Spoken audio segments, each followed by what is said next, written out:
Metsähovi. I will now take you to a tour to the radio observatory.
In Metsähovi, we make observations practically 24 hours a day, every day of the year.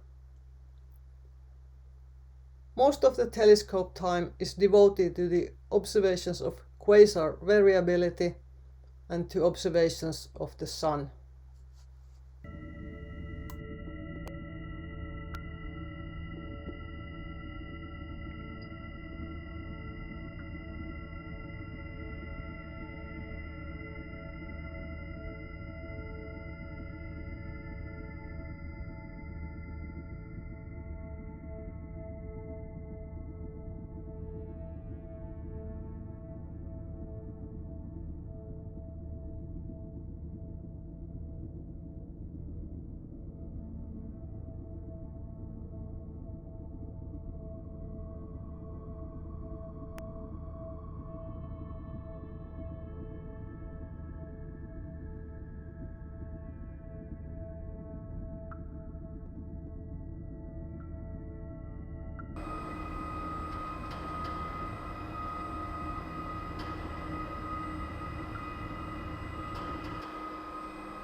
This is the display of our antenna control computer.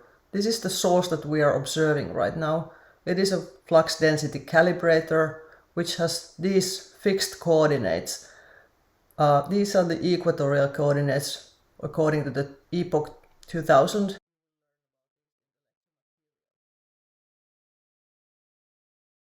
But because the astronomical sources seem to move in the sky because the Earth is rotating, we need to turn our telescope all the time in order to catch those sources. So we are tracking the sources in the sky according to these horizontal coordinates.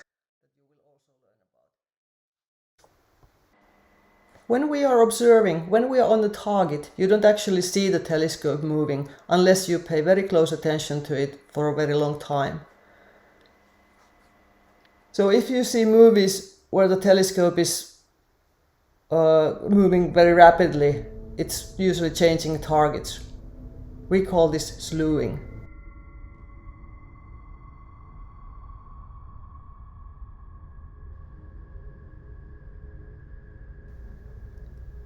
Let's now take a look at some of our receiver front ends.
To operate the receivers, they need to be installed up in the antenna.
Welcome to our RFI measurement lab.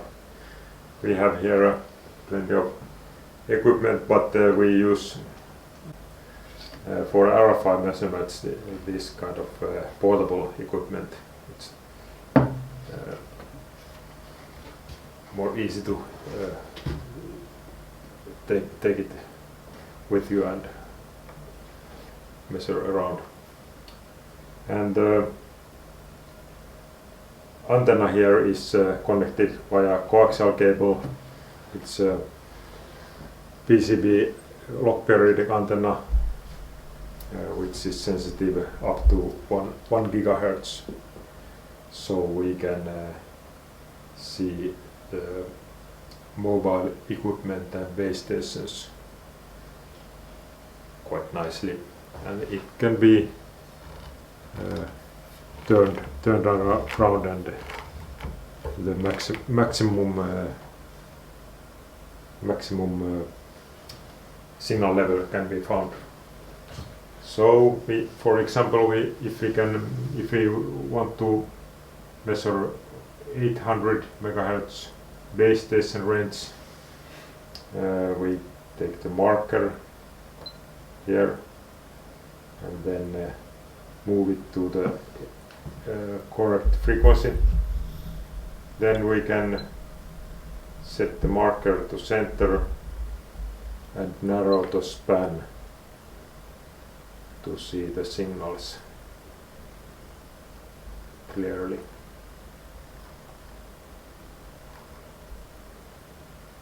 And then we can move the antenna, turn it around and find the maximum and measure the amplitude and the power of the transmission. And the same applies to handheld devices and mobile phones. If we want to measure transmission. Okay, now we have this inductive probe here connected to the analyzer, and it is sensitive to magnetic fields which occur at the, for example, often at the flat panel edges. So we can try to get some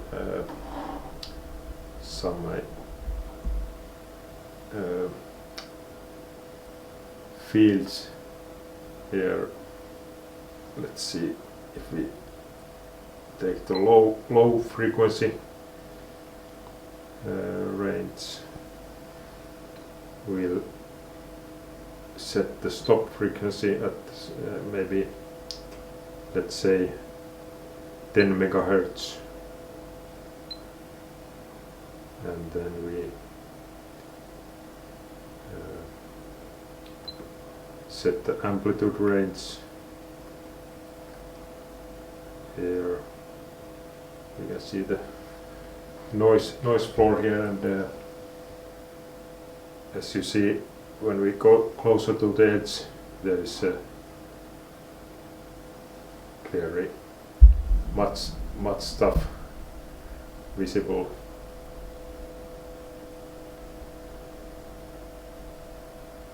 And to see that it actually goes from this equipment, we can put this off and see how it disappears. It should go silent.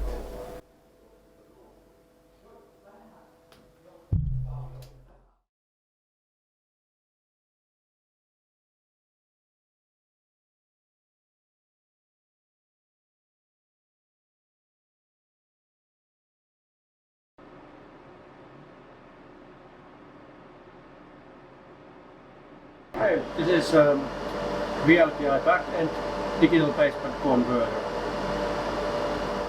Down-converted intermediate frequency signal between 500 MHz and 1000 MHz will be carried with double-shielded coaxial cable from the receiver to the control room.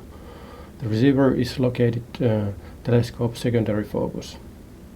Intermediate signal is then attached to the VLPI backend DBPC. The acronym comes from words digital baseband converter. DBPC digitized analog signal with various adjustable sampling rates.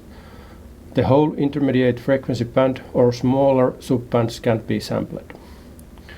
DBPC also includes so-called FILA 10G data formatting unit.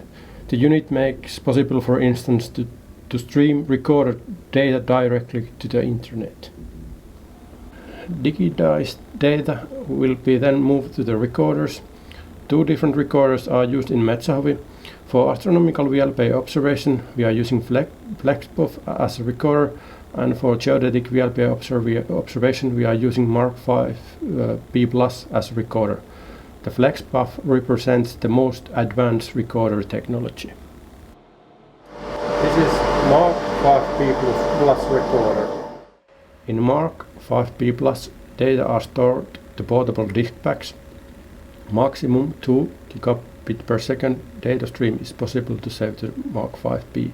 The capacity of disk pack is few tens of terabytes. After the VLPI session, disk packs are sent to the correlator using carrier service. This is a VLPI recorder FlexPOF.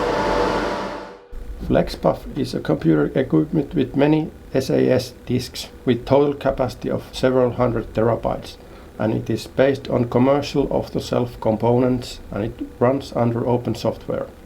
The data comes from DBPC and FILA 10G units to FlexPOF. Thus, FILA 10G unit is needed when FlexPOF recorder is used. Higher, more than 2 gigabit per second data stream are possible to save to the FlexPOF. The recorder data will be transferred from the station's FlexPOF to correlator over Ethernet. This is atomic clock active hydrogen maser.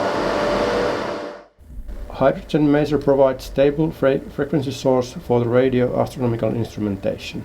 Hydrogen masers operate on the principle that when the hydrogen atoms are provided the proper environment, they emit radiation of precise frequency, roughly at 1.42 GHz. All sampling clocks, for instance, takes the reference from the hydrogen masers. Maser provides 5, 10 and 100 MHz reference signals and 1 pulse per second signal as well. The signal stability is better than the best oscillators in the long run.